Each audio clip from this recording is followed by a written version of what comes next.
자, 그런데 이제 그 다음 주제로 우리 시청자 여러분들 저와 함께 또 가실 건데, 이번에는 민주당 진영에 3명의 여성 정치인이 등장할 겁니다. 두 번째 주제 확인해 보시죠.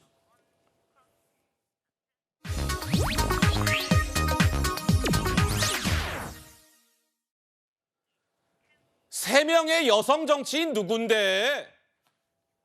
바로 또 본론으로 들어가겠습니다. 보시죠. 이러합니다. 추미애, 이언주, 전현희. 이 공통점이 있죠. 이 세 명 다 여성이고요. 또 하나의 공통점이 있습니다. 이 세 명 다 법조인 출신.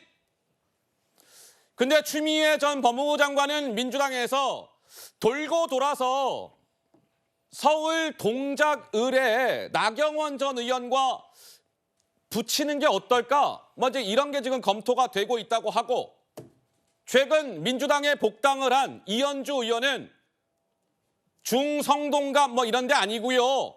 대통령실이 자리하고 있는 용산 투입. 전현희 전 국민권익위원장은 강동갑. 이렇게 지금 얘기가 오고 가고 있다고 합니다. 자, 그렇다면 저 3명의 정치인 가운데 맨 왼쪽 첫 번째 자리에 등장하고 있는 이 인물의 과거 목소리가 준비가 되어 있습니다. 들어보시죠. 검찰총장이 저의 명을 거역한 것입니다. 장관의 말을 겸허히 들으면 좋게 지나갈 일을 세상 지휘랍시고 해가지고 일을 더 꼬이게 만들었어요. 아들 수사 건하고 관련이 있는 거 아닙니까? 차관으로 발령난 게.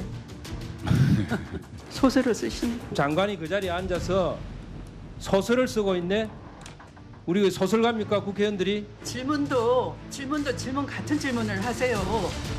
아마 언론이 이제 추미애가 나오면 윤석열을 키운다라는 우스꽝스러운 프레임을 씌웠기 때문에 한마디로 꼼 잡는 매가 두렵다라고 저는 생각을 합니다. 윤석열이 어떤 사람인가를 잘 알고 있는 사람, 제가 지휘 감독자이니까요.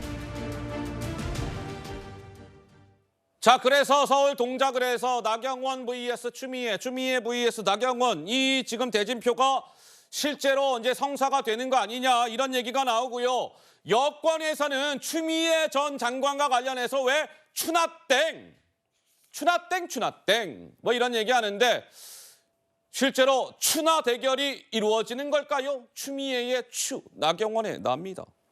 자, 여론조사 하나 보고 가죠. 최근에 이런 조사가 나온 바가 있었습니다. 나경원 47.6, 추미애 37.7, 9.9%포인트 차이로 나경원 전 의원이 앞서고 있다라는 조사가 나온 바가 있었습니다.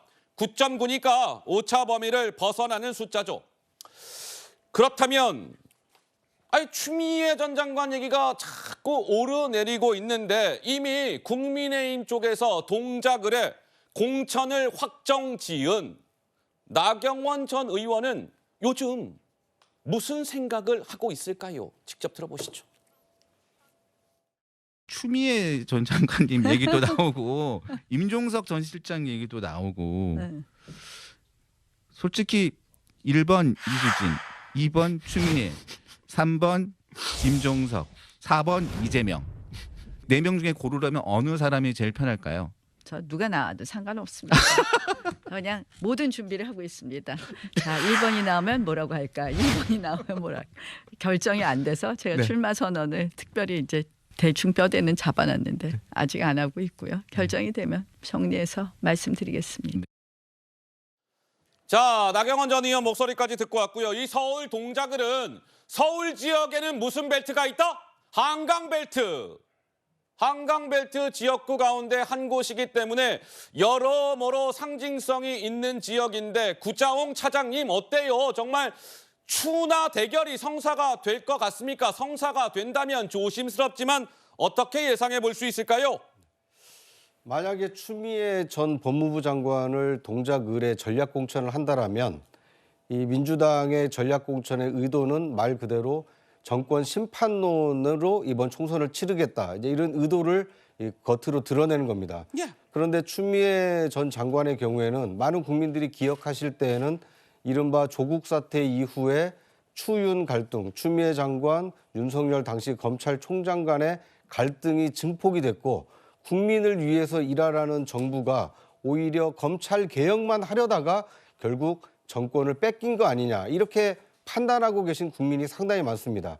뭐 추 전 장관을 나경원 그 전 의원과 붙여서 정권 심판론을 그 뭐 새로운 총선 프레임으로 만들고 싶어 하겠지만 예. 지켜보는 다수 국민은 오히려 뭐 앞서 말씀하신 대로 추미애 전 장관이 나오면 고맙다 이런 평가를 하실 가능성이 크기 때문에 야. 저는 오히려 추 전 장관을 전략 공천하는 것이 민주당에게는 패착이 될 가능성이 크다고 보여집니다. 현재 나온 여론조사만 보더라도 앞서 추 전 장관의 경우에는 9.9%포인트 차이가 나지 않았습니까? 그랬어요. 그런데 현역 의원인 이수진 의원을 그 대비했을 때는 8.9%로 1%포인트지만 오히려 격차가 좀 적은 것으로 나타났습니다. 그러니까 추 전 장관의 경쟁력이 높기보다는 오히려 현재 스코어로 보면 이수진 의원이 조금 더 나음에도 불구하고 굳이 추 전 장관을 왜 전략 공천하려고 할까? 정권 심판론으로 프레임을 전환하고 싶어서 그러는 거 아닌가? 뭐 이렇게 이해는 됩니다만 그 결과가 과연 민주당이 의도한 대로 결과가 이어질지는 굉장히 회의적이다. 이런 말씀을 드리고 싶습니다. 저 조사는 참고로 2월 초 정도에 진행이 됐던 조사니까 그 이후에 또 여론이 어떻게 변했는지는 알 수는 없습니다. 그 감안해서 봐주셨기를 바라고요.